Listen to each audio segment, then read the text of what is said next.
নমস্কার বন্ধুরা, আমি আজকে সরু চাকলি পিঠে বানিয়ে দেখাচ্ছি। দেখতে থাকুন কি কি দিচ্ছি, দেখতে থাকুন।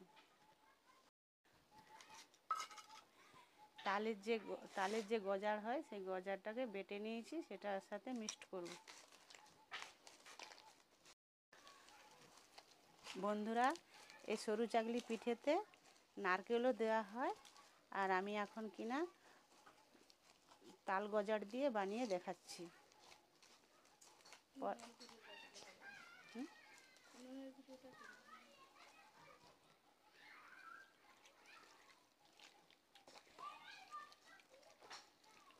এবার জল দিয়ে দিচ্ছি, জল দিয়ে মাখিয়ে নিচ্ছি।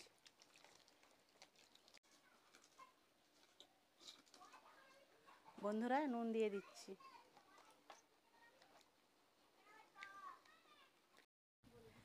বন্ধুরা, আমার চাল বাটাটা হয়ে গেছে, গুলিয়ে নিয়েছি। দেখুন, এইভাবে বানাবেন আপনারাও। নুন ধরানো হয়ে গেছে, কড়াই বসিয়ে দিয়েছি। এবার আমি তেল দিয়ে ঘুরানোর জন্য কলা ডাঁটা নিয়ে নিয়েছি।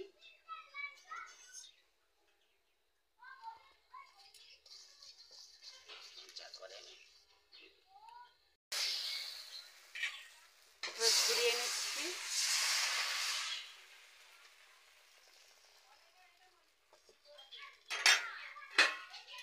এবার চাপা দিয়ে দিচ্ছি।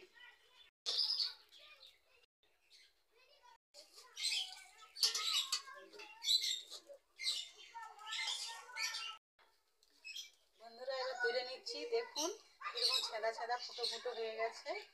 এই ফুটো ফুটো দেখলে বুঝতে পারবে যে হয়ে গেছে। এবার তুলে নিচ্ছি, এরকম পরপর ভেজে নেব। বন্ধুরা, আমার সবগুলো ভাজা হয়ে গেছে, পিঠে বানানো। তুলে নিচ্ছি।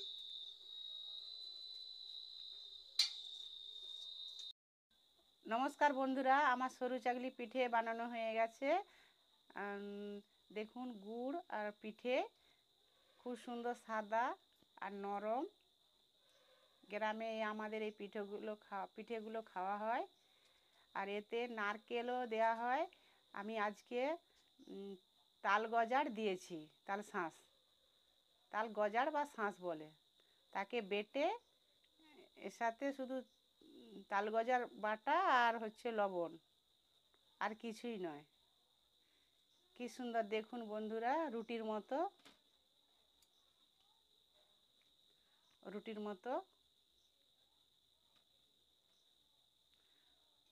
শীতের দিনে খেজুর গুড়ের সাথে খাওয়া যায়। আমি আজকে এনেছি আখ গুড়। বন্ধুরা, ভালো লাগলে লাইক, কমেন্ট, শেয়ার করবে।